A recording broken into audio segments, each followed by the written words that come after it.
Assalamualaikum, namaste, konnichiwa. Jumpa lagi sama gua Maruko Kung.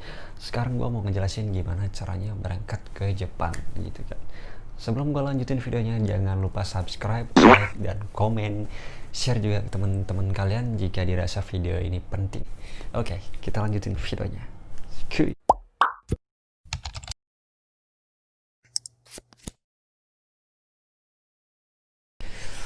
Oke, banyak orang yang nanya di sosmed, di Facebook, bang gimana sih caranya buat pergi ke Jepang gitu kan. Pergi ke Jepang biasanya itu ada dua tahap yang gua tahu gitu kan. Ada sistem IM Japan sama SO. IM Japan itu apa sih bang gitu? IM Japan itu International Manpower Jepang, biasanya itu diadain sama pemerintah Indonesia dan Jepang. Mereka ngadain kerjasama Development Organization International Manpower Jepang. Sedangkan yang SO itu biasanya swasta. Kita jelasin dulu tentang pembangunan Jepang. Jepang adalah salah satu negara yang maju, cukup menarik, kulturnya sudah mendunia, dan banyak orang yang ingin mengunjunginya, terutama di usia-usia muda kayak kita gitu. Nah, gak sedikit juga orang-orang yang ingin bekerja atau magang supaya bisa merasakan hidup di sana gitu kan. Hidup di Jepang, ya hidup di Jepang itu susah gampang gitu ya. Oke, daripada banyak bacot gue bakal jelasin. Ada dua kategori atau dua cara buat pergi ke Jepang. Yang pertama dengan sistem IM Japan, yaitu International Manpower Japan. Itu sejenis ada kerjasama dari pihak Jepang dan Indonesia, masalah rekrutmen pemagangan buat pergi ke Jepang gitu. Dan ada SO, Sending Organization, yaitu sistem swasta. Jadi keduanya ini ada kelebihan dan kurang masing-masing. Gue jelasin secara singkat tentang IM Japan, atau jika kalian pengen memilih pemberangkatan atau pemagangan kerja lewat IM Japan. Biasanya kalau kita milih buat daftar melalui IM Japan itu kita bisa melalui beberapa tahap.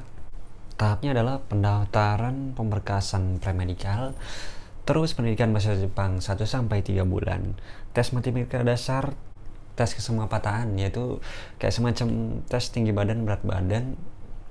Ada juga tes fisik, push up, sit up, dan kayak gitu. Wawancara, terus tes medikal, tes bahasa kakunin. Tes bahasa kakunin itu yaitu ngecek lagi bahasanya udah lancar atau belum. Terus pelatihan tahap 1 dan 2, biasanya itu 1-4 bulan gitu. Dan yang terakhir baru pemberangkatan. Tapi di IM Japan ini biasanya itu pelaksanaannya setahun bisa 1 atau 2 kali. Koreksi gua kalau gue salah ya, itu yang gua tahu gitu. Biasanya setahun itu sekali seleksi, dan prosesnya juga lumayan susah. Itu apa ya, pelatihan fisik udah digencor banget gitu. Pokoknya pelatihan fisik digenjot banget, itu udah kayak pelatihan tentara. Tapi kelebihannya biasanya biayanya itu lebih terjangkau atau bisa lebih murah, karena biaya pemberangkatan itu kita dibiayai oleh pemerintah gitu. Terus kalau akomodasi gimana bang? Kayak misalkan biaya pendidikan pelatihan kita selama pendidikan bahasa Jepang itu di Indonesia. Biasanya kalau biaya makan terus kehidupan sehari-hari selama di mes atau pendidikan itu kita nanggung sendiri. Pemerintah cuma ngebiayain kita biaya pemberangkatan doang. Jadi seenggaknya kita bisa lebih menghemat lah gitu kan. Dan bedanya kalau sistem SO atau Sending Organization, SO gitu kan. Biasanya kalau swasta itu tahapnya hampir sama kayak IM. Cuma bedanya di SO ini kalian bisa ngadain ikut tes tiap bulan gitu, kayak ikut wawancara tiap bulan, ikut tes job tiap bulan gitu. Beda sama yang di IM tadi. Kalau di IM itu biasanya dalam setahun itu cuma 1 kali gitu kan, 1 kali ngadain tes atau wawancara gitu. Kalau misalkan tahun sekarang nggak lolos, kita bisa ngulang lagi tahun depan gitu. Beda sama di SO. Kalau SO kita hampir tiap bulan ngadain tes atau wawancara gitu kan. Terus soal biaya, nah ini soal biaya kalau di SO lumayan mahal, terus juga tergantung SO-nya, menaruh tarif berapa buat pemberangkatannya. Biasanya kisaran dari 20 sampai 35, range-nya sekitar segituan lah gitu kan.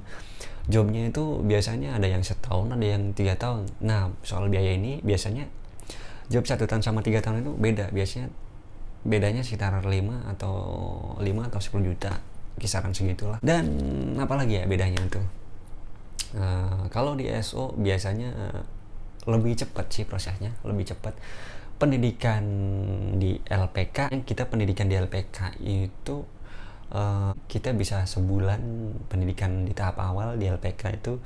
Kalau misalkan jobnya bisa langsung lulus 1 bulan, kita bisa langsung ke tahap berikutnya, yaitu pendidikan pusat.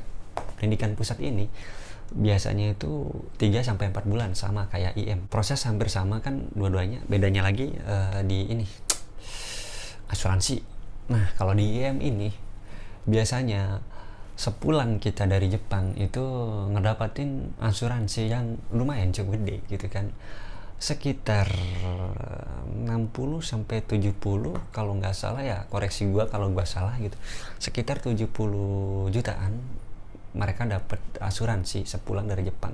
Biasanya itu jobnya yang 3 tahun gitu kan. Sedangkan di SO itu,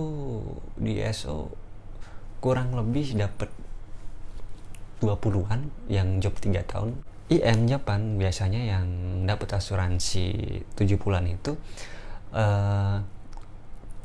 mereka itu job yang 3 tahun kerja gitu. Itu semacam kita diberi modal buat kerja di Indonesia, atau mereka juga bisa direkomendasikan ke pabrik yang ada di Indonesia, pabrik Jepang yang ada di Indonesia gitu.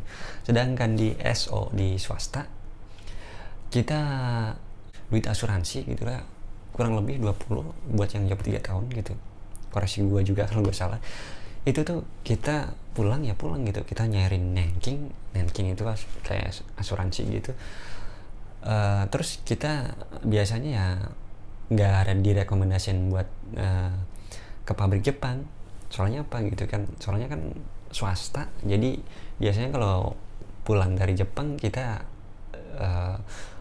nentuin sendiri mau buka bisnis apa, atau pengen kerja di pabrik Jepang juga bisa, cuma ya kita mesti usaha sendiri gitu ya, something like that. Ada lagi informasinya ini, yaitu soal masalah status. Nah status di Jepang ini itu bukan TKI ya teman-teman. Status di sini adalah pemagang.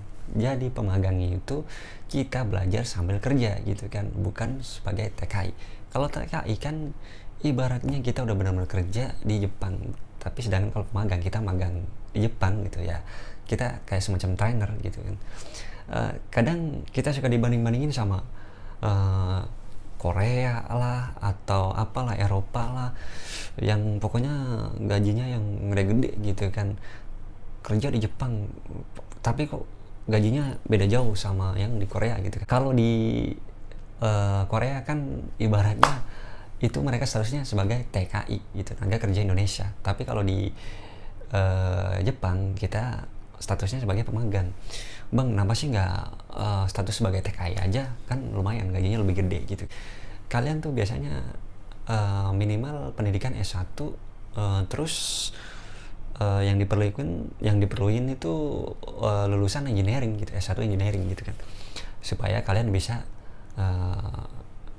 berstatus TKI di Jepang. Nah kalau kita yang lulusan SMA gitu, SMK atau D3 gitu, yang skillnya bisa dibilang ya pas-pasan kayak gua gini lah gitu kan, kita bisa melalui atau ikut program pemagangan ke Jepang dulu gitu kan. Bang, apakah bisa gitu buat merubah statusnya jadi TKI? Bisa banget teman-teman gitu. Caranya gimana? Gua bakal jelasin caranya supaya setelah status magang kita berubah status menjadi TKI, tenaga kerja Indonesia gitu, buat di video selanjutnya. Oke, sekian aja video dari gua, semoga bermanfaat. Sampai jumpa lagi di lain waktu. Bye.